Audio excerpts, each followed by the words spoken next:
Here's the point I really want to make for you husbands.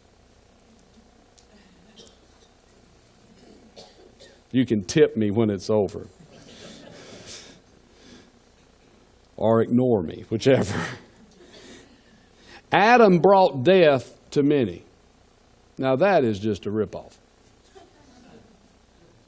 But don't never tell me you're not the leader of your home.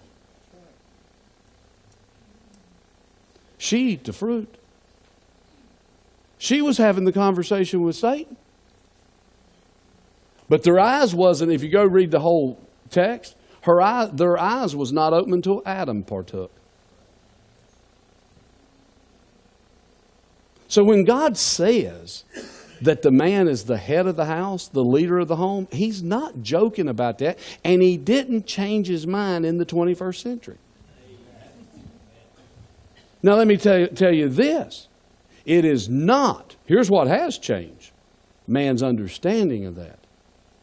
Because I grew up where that meant a man had a thumb on a woman, pressed down. No, that's not what it means at all. If that's what it meant, he wouldn't have said in Ephesians 5:21, submitting to one another. He would have just said obey and be done with it. But here's what I want you to understand. As men, he said, love your wife as Christ loved the church. I've yet to meet a woman that was being loved like Christ loved the church and felt like she couldn't follow that.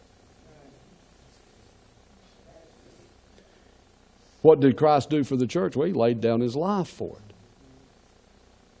He absolutely gave up his life for the church.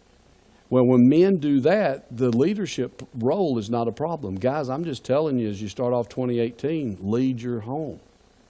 Lead your home. How do you do that? Don't get complicated. You won't do it like me and I won't do it like you, but you can do it your way. God will give you the grace to do that. Maybe we were just talking about this the other day. It may be just as simple as speaking the word of the Lord over your wife or over your children. It's one thing's for sure. It's walking with God. And then the woman's role is pretty easy at that point, to honor him.